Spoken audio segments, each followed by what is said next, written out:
जय हिंद दोस्तों, study info में आप सभी का स्वागत है।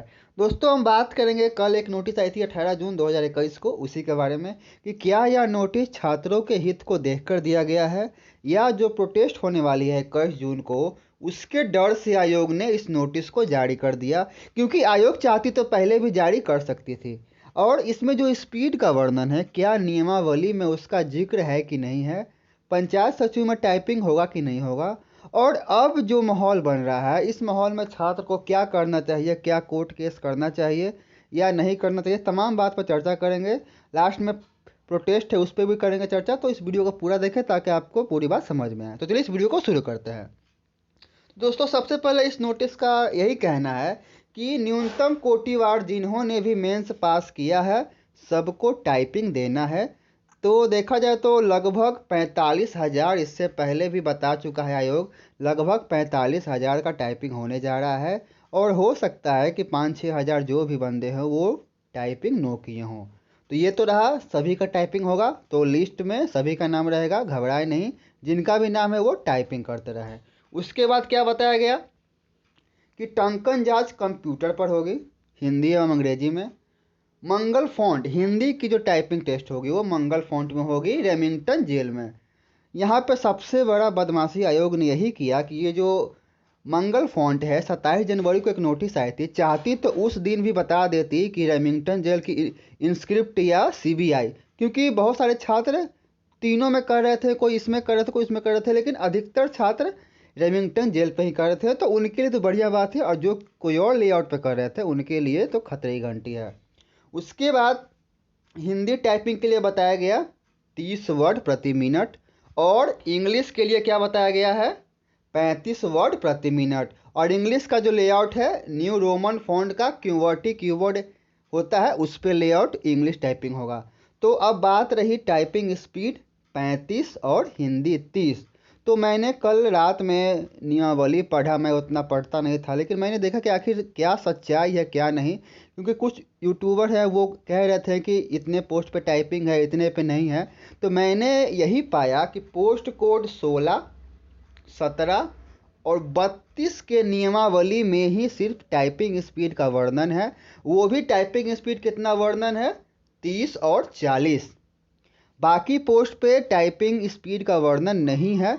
लेकिन दोस्तों मैं एक चीज़ और बता दूं, मैं शुरू से कहता आ रहा हूँ, शुरू से आप लोग अगर मेरी वीडियो देखते होंगे तो मैं शुरू से कह रहा हूँ कि दोस्तों 4,000 टाइपिंग पोस्ट है और 45-25 जितना हज़ार का भी टाइपिंग आयोग ले रही है। इसका मतलब आप समझ जाइए कि टाइपिंग स्पीड का तो वैल्यू होगा। मैं ये भी कहता था कि अगर टाइपिंग क्राइटेरिया निर्धारित नहीं भी होती है तो जितना ज़्यादा स्पीड हो आप बना के रखें। लेकिन कुछ यूट्यूबर के चक्कर में आके बहुत सारे लोग टाइपिंग छोड़ दिए। उनका यही कहना था कि यार जब नियमावली में नहीं है तो टाइपिंग स्पीड आयोग कैसे ले लेगी। तो मैं उनसे ये भी बोल दूं कि भाई एलडीसी पोस्ट है, एलडीसी पोस्ट में आप विदाउट टाइपिंग का कैसे जा सकते हो। तो सबसे बड़ा गलती तो आपने यही किया कि आपने टाइपिंग उस टाइम से प्रैक्टिस नहीं किया। आपके पास 4 माह था, भले लेआउट या स्पीड आयोग ने नहीं बताया, लेकिन आपके पास ऑप्शन था टाइपिंग सीखने का, आपने टाइपिंग नहीं सीखा। और रही बात दोस्तों पंचायत सचिव की, तो यहाँ पे लगभग 3100 के आसपास, 3163 के आसपास पंचायत सचिव का पोस्ट है। तो अभी तक इस पर क्लियर आयोग नहीं किया है कि इसमें टाइपिंग होगी कि नहीं होगी। तो ये भी मांग रखने के लिए 21 जून को आयोग जाए।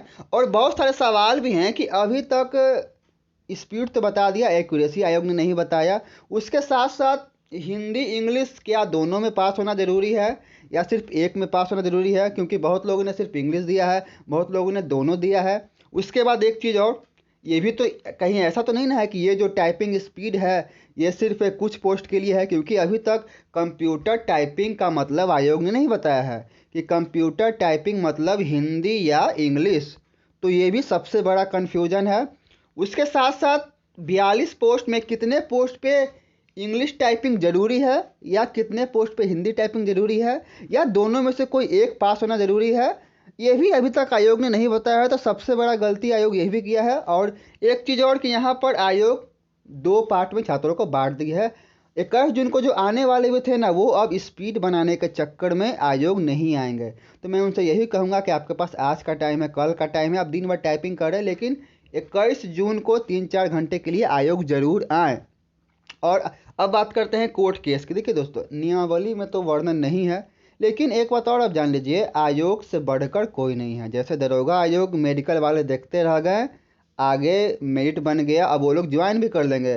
तो जिनका स्पीड नॉर्मल भी 30-28 जितना भी है, वो कैसे भी करके 35 प्लस बना लें, लगभग 40 बना ले। एक महीना कम से कम टाइम है, 30 दिन टाइपिंग होने का। और जो किसी के चक्कर में रहकर टाइपिंग नहीं सीख रहे थे, तो वो अपने पैर पे कुल्हाड़ी मारे हैं। आने वाला जो होगा वो तो होगा ही, कोर्ट केस भी होगा, वो बिल्कुल 100% कोर्ट केस होगा, लेकिन आयोग अपना काम करते रहेगी। और फिलहाल आपको टाइपिंग देखना है तो मैंने कहा भी है कि अब लड़ना भी है और टाइपिंग करना भी है, तो आपको दोनों काम करना पड़ेगा। तो मैं यही बोलूँगा, जो भी डिमांड हो, अभी भी बहुत सारा कुछ क्लियर नहीं हुआ है। आयोग वही किया, ये डिवाइड एंड रूल की पॉलिसी अपनाया और छात्रों को दो पार्ट में तोड़ दिया। मैं ग्रुप में देख रहा हूँ, कोई छात्र बोल रहे हैं टाइपिंग होना चाहिए, कोई बोल रहे टाइपिंग नहीं होना चाहिए। अब आयोग अपने मन से चल रही है, तो मेन जो है उस पर आप ध्यान दीजिए। फिलहाल टाइपिंग है, उस पर आप ध्यान दीजिए। 21 को आयोग चलना है, उस पर ध्यान दीजिए। पंचायत सचिव में टाइपिंग होगा कि नहीं होगा, इसमें अभी कहना मुश्किल है, ये भी आयोग को क्लियर करना पड़ेगा। इसके लिए भी 21 को चलिए। तो मैं लास्ट में यही बोलूँगा, 21 जून सब लोग आयोग चलिए, और जो भी डाउट है, जो भी आयोग की कमी है, आयोग के सामने रखिए। और जो भी नियमावली हो वो आयोग को दिखाइए कि हाँ ऐसा ऐसा है, आप ऐसे कैसे ले सकते हैं, हम कोर्ट जाएंगे, ये जाएंगे, तो आयोग डिसीजन लेगी। तो मैं ज़्यादा नहीं बोलूँगा। और या नोटिस दे के आयोग ने मतलब छात्रों को और कंफ्यूज ही कर दिया, इससे किसी को कुछ फ़ायदा नहीं हुआ। हाँ, ये बस पता चल गया कि टाइपिंग स्पीड इतना बना ले तो वो पास हो सकता है। तो फिलहाल उस पर फोकस करिए, ज़्यादा दिमाग मत लगाइए। और मैं ज़्यादा नहीं बोलूँगा। चलिए, तब तक के लिए धन्यवाद। जय हिंद।